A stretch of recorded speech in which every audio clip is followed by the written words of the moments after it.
বাংলাদেশের বর্তমান পরিস্থিতি আমাদের নির্বাচনের প্রস্তুতি এবং নির্বাচনকে অবাধ ও সুষ্ঠু অংশগ্রহণমূলক করার জন্য কি কি করণীয়, বাংলাদেশের বিরুদ্ধে যে বাঞ্ছনের যে ষড়যন্ত্র, এই সকল বিষয়ে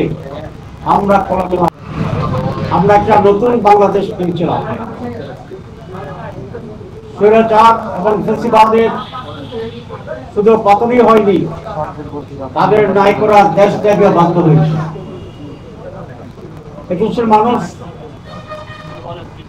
আশা করেছিল এই পরিবর্তনে একটি গুণগত পরিবর্তন আসবে রাজনীতিতে, অর্থনীতিতে, আমাদের রাজনৈতিক কালচারে, নির্বাচনের সর্বত্র আমরা একটি নতুন বাংলাদেশের যাত্রা শুরু করে একটি সমৃদ্ধ বাংলাদেশ আমরা পৌঁছতে পারি। আপনারা জানেন প্রধান উপদেষ্টা তিনটি বিষয়ে জাতিকে আশ্বস্ত করেছে।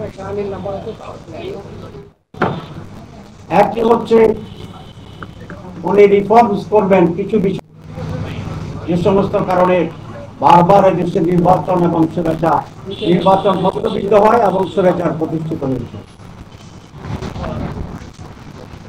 বিচারকে দৃশ্যমান করা হবে এবং বিশ্বমানের আনন্দঘন একটি নির্বাচন অনুষ্ঠান করা হবে। কিন্তু আজকে যে পরিস্থিতি দাঁড়িয়েছে, এই সমস্ত অর্জন কষ্টবিদ্ধ আছে বলে আমরা ওনাকে জানি। প্রথম যে রিফর্মস সংস্কার, আপনারা অনেকেই আমাদের সাথে ছিলেন।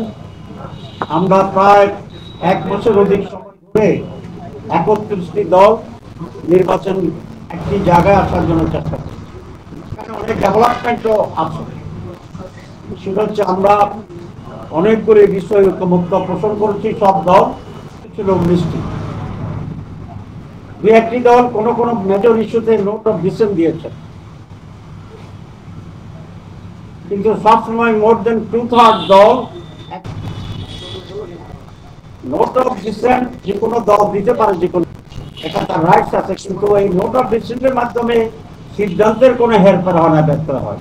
সহজে বোঝার জন্য আমি যেটা বলতে চাই যে হাইকোর্টে 3 বিচারপতির বেঞ্চ হয়, আপনারা জানেন, হিসেবে বিবেচিত হয়। এই নোট অফ ডিসেন্ট দিতে পারেন ফর রেকর্ড। এই জন্য যে 19টা বিষয়ে with some note of dissent আমরা একমত হয়েছি, এগুলাকে আমরা মনে করি যে ঐক্যমত্য পোষণের ক্ষেত্রে একটি উল্লেখযোগ্য হবে। কিন্তু আনফর্চুনেটলি অল্প সংখ্যক দল আমাদের ঐক্যমত্য পোষণের যে 19টি সেই বিষয়ে বাস্তবায়নে কিছুটা বাধা তৈরি করছে। তারা বলছেন আগামী নির্বাচিত সরকার আসলেই এগুলো বাস্তবায়ন করবে। আগামী নির্বাচিত সরকার যদি বাস্তবায়ন করে, তাহলে এখানে আমরা ঐক্যমত্য পোষণ করে পরিশ্রম করলাম কেন? তাহলে তো এই রিফর্মসটা পরের সরকার জুলাই বিপ্লবের যে চেতনা, সেই চেতনায় ঐক্যবদ্ধ হয়ে রিফর্মস গুলো অর্জন করার জন্য, বাস্তবায়নের জন্য আমরা চেষ্টা করছি, করে যাচ্ছি এবং এই স্বাভাবিক দাম। আমি প্রায় বলি ইমানের 3 অংশ। এক হচ্ছে বুকে স্বীকৃতি দেওয়া, হৃদয়ে ধারণ করা, কার্যে পরিণত করা। এই 3টে হলে ইমান। চার্টার যেগুলো হয়েছে তারও 3টি অংশ। একটি অংশ ঐক্যমত্যের, 2 নম্বর হচ্ছে আইনি ভিত্তি দেওয়া, আর 3 নম্বর হচ্ছে এইটাকে বাস্তবায়ন করা, এর আলোকে এইটাকে পরিচালনা করা। যে এই সরকার লন্ডনে গিয়ে নির্বাচনের তারিখ ঘোষণা একটি দলের সাথে বৈঠক করে, এটা নজিরবিহীন ঘটনা এবং এতে করে তার নিরপেক্ষতাপূর্ণ হয়েছে এবং একটি দলকে বেনিফিট দেওয়া হয়েছে মানুষের পারসেপশনের ক্ষেত্রে যে এই দলটি আগামী নির্বাচনে ভালো করবে।